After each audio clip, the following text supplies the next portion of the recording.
Yo, it's a stupidly small podcast. It's Tuesday, 22nd of December.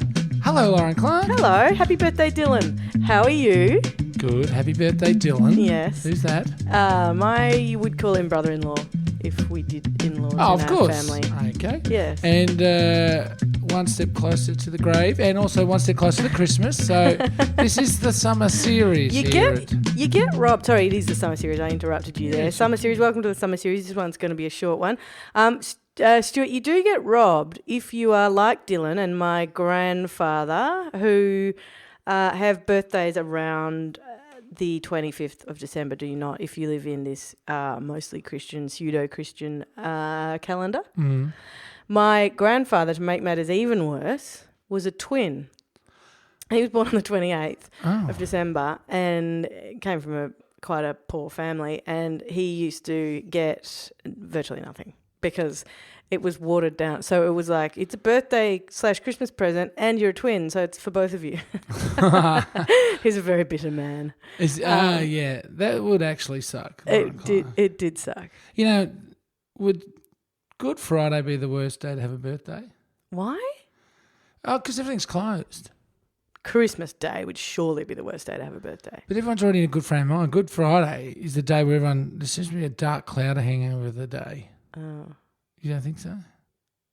Isn't that supposed to be the good one in the religious things? Yeah, that's the day they nailed Jesus to the cross. Sorry. That's not the good one. If you're Jesus, that's for sure. I don't know anything about these things. Okay, good. No, what happened was they nailed him to the cross, and then they took him down, because that's what they did, and they rolled him into a cave or something. Seriously. And then he rocked up on Easter Sunday and said, I shall forgive you all for these holes in my hands. Oh. Anyway, that's the end of the... That's the Bible by Stuart Farrell. We should do Bible class coming up to please, Christmas. can we? Because I know nothing about any of What would you like to know about any religion? Okay. Oh, no. I'm not going to ask you about any religion. I'm only going to ask you about the one that you were schooled in, my friend. Oh. Because you can tell me things that I'm can. sure what do you I want don't to know? Jesus' surname, Christ. Thanks. Yeah. That was a good one. Date of birth? 25th of the 12th. Is that right, though? 2015? No, not 2015. Yeah, no, well, not I suppose it's his birthday. Every day. Yeah, every year. Every year. No, I don't know. I'll think of some. There is not a religious question that I can't really? answer. Oh, God. Okay, right. That's here we go. so true. How about... His mother's name is Mary. Why do we eat fish on Fridays? What's that about? I mean, not that I do, but why is that a thing? It's because back in the old days in Jerusalem, it was known as Lacautus, which is Latin, which was lay cow or the cow's day off. That is actually true. That is true, Lauren Clark. How about Pancake Day? Shrove Tuesday, you mean? Yes. That was something to do with the water shortage. So if anything you need to know about religion, I have it stored up in my bread box. Can people email in? No, they can't. Not really. Because you're not going to do that, are you? No. So anyway, what brings you here this Tuesday? Well, I did want to say thank you to listeners while we're discussing them. What are we thanking them for? Because you sent some of them some T-shirts. You actually... It took you a year, but you delivered on a promise, which was to get some T-shirts out to people. I've been promising T-shirts for a year. You must acknowledge that. Well, in our heads you have. You and I, in everything I do in life, I want to produce a T-shirt for it. Oh, that's a great idea. Don't you think? No, definitely. Or at least merch of some kind. Yeah. Yeah. Like what? For what? Oh, you should have done a Christmas one. Get a T-shirt, hey? You should have done a Christmas one. Well, you can get those one-off T-shirts for $50. Yeah. There's a shop somewhere. Where is it? I don't know, but it doesn't seem like it's going to be the point. Well, there's a three. You can get a 3-color T-shirt. Yeah. For $50. What's a 3-color? Oh, you mean like printing's one color? Yeah. No, I'm not saying it's got 2 different colored sleeves and. Like those T-shirts in the olden. Like Mork used to wear in the olden days, in the 90s or whatever, olden days when those used to sweat and they used to hypercolor. Hydrocolor. No, hypercolor. Hydrocolor. No, hypercolor. They were grotesque. I had a hypercolor T-shirt. I had one too. But they used to show where you're getting hot. Yeah, gross. What a repulsive. Can you think of anything that a clothing could do that is more repulsive? I don't. Hypercolor undies. Could you imagine that? Could you imagine the hot spots? Oh, Could you put no. on the hypercolour Reg Grundies? No, how did we immediately get It'd be on like wearing those night vision glasses. only Watching someone in their jocks with night vision glasses and just seeing the hot spots. gross. It's so wrong. It's just the wrongest thing ever. Is That's there what I mean. anything right about undies? Like, I mean, sure, you can dress up in nice lingerie. Yeah, and undies can be nice. But I mean, everything everyone talks about undies is always wrong. yeah, that's true. You know? In sort of, It's like the last line of defence, isn't it? So I was standing around in my undies. I mean, the other day when it was 1,000,000 degrees, pick a day really, but I was thinking that whole thing about I'm walking around the house in my undies, or I'm eating an icy bowl in my undies, or whatever, that some people, tweet or say or whatever when it's a hot day. It's like, I've just been walking around the house in my undies, or I've been... But why is that so kids do it every day? Or I'm working from home today, so I'm just in my undies eating pasta. You know what I mean? Like that. There is this... What sort of job is that? I don't know, but well, that's a good question. A design Do you reckon job that's usually. what's that cravat guy, Matt Preston? Do you reckon he sits around his undies eating pasta? And does he wear the cravat like it's an to stop It the doesn't bolognese come hitting off. his chest? Probably. Well, you reckon it's stitched onto his neck? No, I don't reckon that. Could there be an argument? No, it's all right. I was going to suggest like Velcro attached to your body. So if you got, but if you think about it, if you got a strip of Velcro stitched around your waist and then 2 bits on each leg, and you just applied new undies every day, but that would just. What does that do? I know nothing. That's what I mean. It makes the undies stick to them. No, but it could be good for if you didn't want to wear undies and you just wanted to go to the beach, right?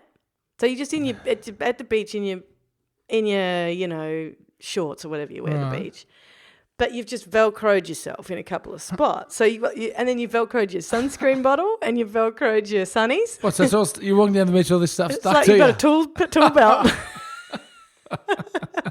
I don't know. No, I do. $10. Yeah, but Just put this Velcro $10 to yourself in case you want an icy pole or something. imagine that. No, could you imagine the pain you'd go through with you're attached, like sewing this Velcro strip onto yourself? Like it grows into your skin like a tree. Oh. With a bike attached to it for 50 years.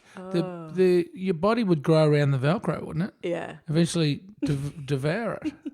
I like that we're picking holes in it.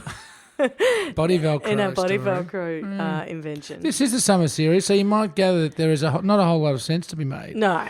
Now, No. Lauren, you wanted to mention something about T-shirts. I just was saying Yeah. that T-shirts, I wanted to say that people have started sending us pictures of themselves in the T-shirts. Yes. And that I think this is a rather lovely kind of way of like seeing the stupidly big community in its natural habitat. That's right. So please, Keep if you coming. do have a T-shirt, In your undies. it doesn't matter. You don't need to be in your undies. In fact, several of them don't have heads. You don't need to be identified. Just send us yourself in one of your T-shirts. And Stu, I did want to acknowledge that you did actually send them out and they have actually been delivered to homes. They made Possibly it. inside My for handwriting for was Christmas. clear enough that the postman was able to read Somebody commented on your handwriting being beautiful. Is that where you were saying that? Dangling that one out there? Letting you just repeat it. Those people, in fact, there is at least one. You know, there's 3 different types of people. Yes. Well, within each person. Oh, yeah. And there's the good handwriting person, the bad handwriting person, the lazy handwriting person. Inside one person. Inside one person. So you have 3 modes. Yeah. I mean, have a look at the scroll on here. You would Yeah. hardly What's say that's that? lovely Is that handwriting. bad or lazy? Surely that's the same thing. Yeah. I So there are suppose 2 that- types of suppose people. it's lazy. Yeah. 2 Do you know types. what I would say? No. Which one of those people is dominant at the current time is dependent largely on the pen. Oh, your pen definitely has a lot to do with the Hence handwriting. my enjoyment of a lamey. I don't like lamies. I tried. I've got one. I'm going to burn it.